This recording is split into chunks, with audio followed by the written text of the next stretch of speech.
All right, welcome back to Always Learning. What are we learning today? We're learning how to make a pumpkin roll. It's one of our family favorites.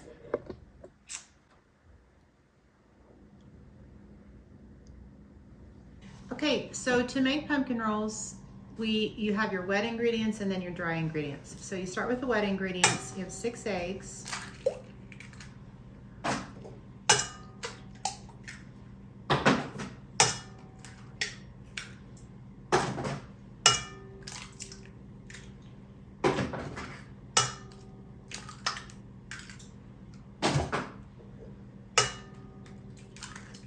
And I'm making enough for 2 pumpkin rolls. So 6 eggs, you beat those on high for 5 minutes. Okay, so while the eggs are beating for 5 minutes, I usually go ahead and do the dry ingredients. So you have 1.5 cups of flour and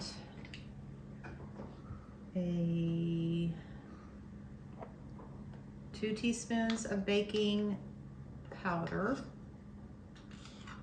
1, 2, 4 teaspoons of cinnamon,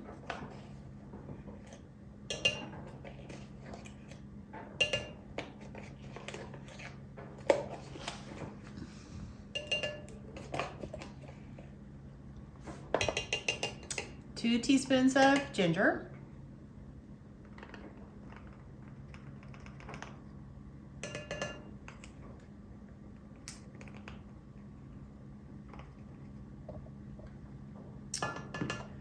1 teaspoon of nutmeg,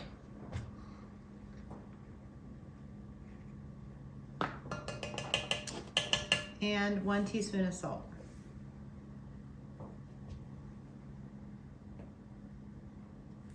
Okay, and then you just mix all that together.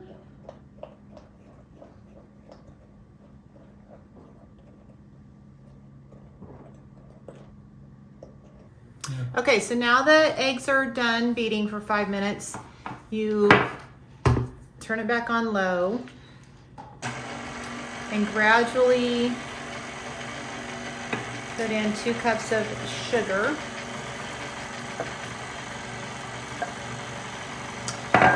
and 1 1/3 of canned pumpkin.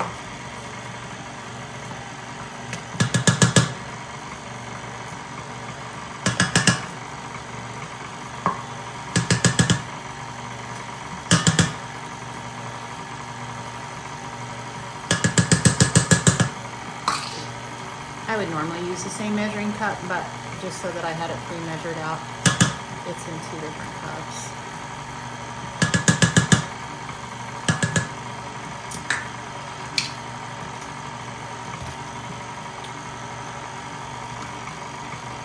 And 2 teaspoons of lemon juice. I like to use these that have a wet side and a dry side, so I'm only dirtying up 1 teaspoon, but that's up to you.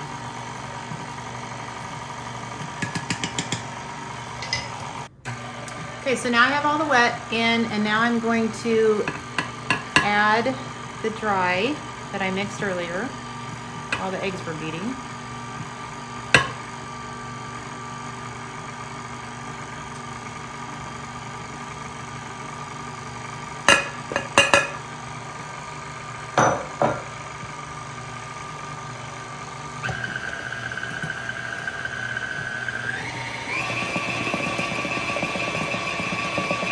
It doesn't have to mix too long, you just want it to be mixed so that it's all together. I'm going to scrape this side. Make sure the flour's down in there.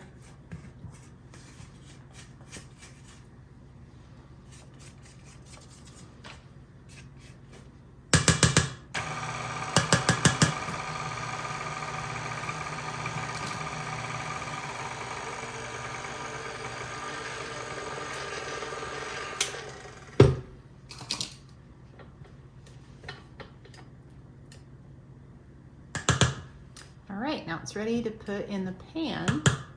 So now it's ready to put in the pan. You can use a regular cookie sheet. I just like to use the throwaway kind because it's just an easier cleanup, especially because I like to do multiple ones at a time. So this recipe is for 2. So the pan is 15 by 10 by 1.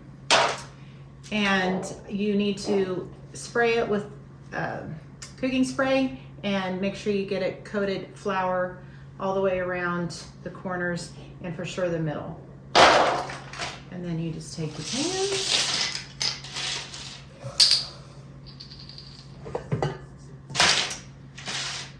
distribute it evenly.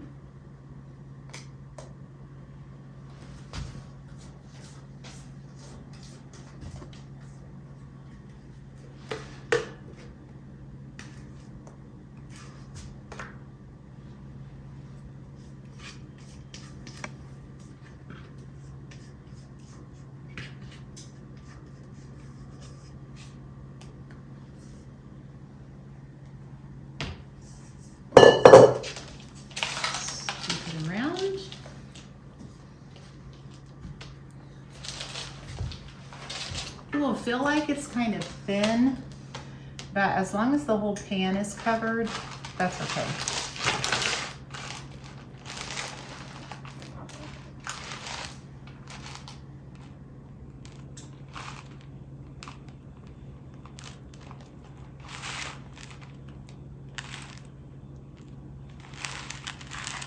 Okay, so now you have the cake part ready to bake.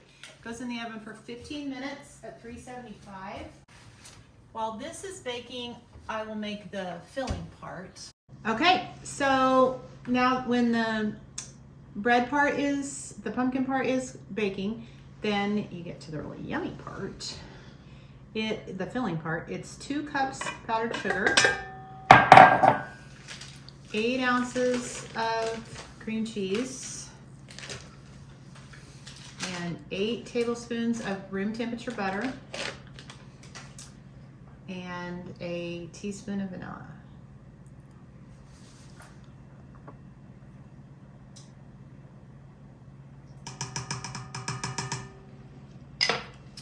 And you just mix that up. Whoa! Whoops. Messy. It's all good.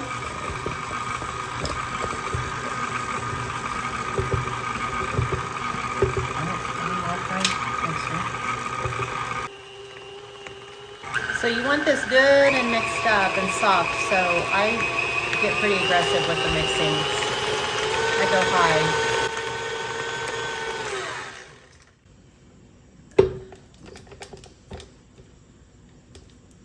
Push it down and do it a little more.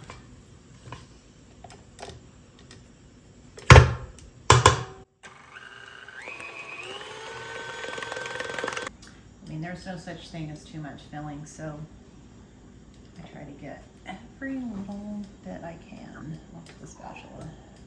Okay, so just like a normal cake, you want it to kind of be pulling away on the edges and light brown, and I just usually touch it and make sure it's kind of spongy in the middle and not wiggly. And then here comes the moment of truth. Here we go. I put a little bit of powdered sugar on the parchment paper.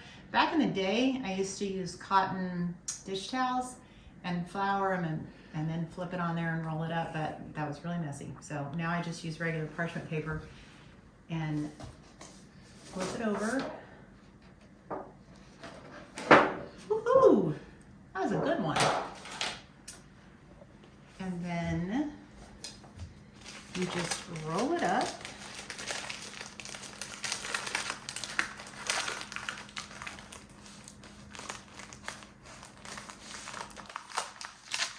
And then you put it in the fridge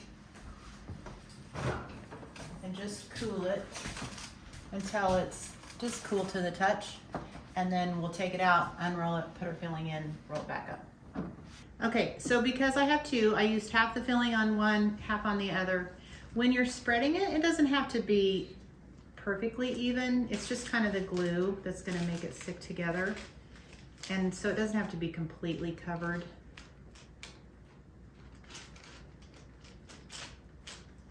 And you don't have to make 2. You can always just half the recipe and make 1, but they're always a big hit. So I always make at least 2, and I have the stuff ready to make 2 more. So we had a birthday dinner last month, and there was 8 of us, and we finished off 1. So if you're gonna have more than 8 people, I would for sure make 2 at a time. If it cracks while you're spreading, it's okay. It oozes out a little bit. It's fine. All right, and then you just roll it back up.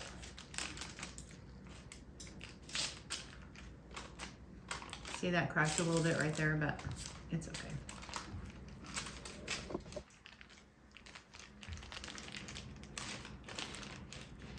It obviously gets a lot thicker as you roll it because now it has filling in it.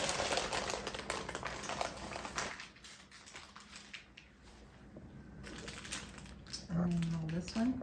I left them in the fridge for about 40 minutes and got them to room temperature, so they're cool to the touch. If you want to speed that process up, you can always put it in the freezer. They'll be fine. Oops, see, it's oozing out. That's okay.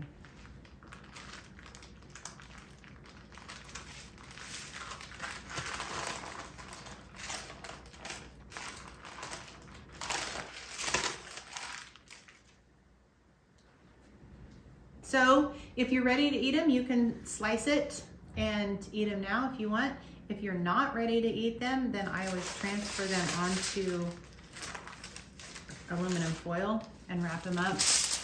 You can freeze them or just keep them in the fridge if you're gonna eat them relatively soon. If you're gonna freeze them, you wanna make sure it's really sealed tight. So, thanks for watching.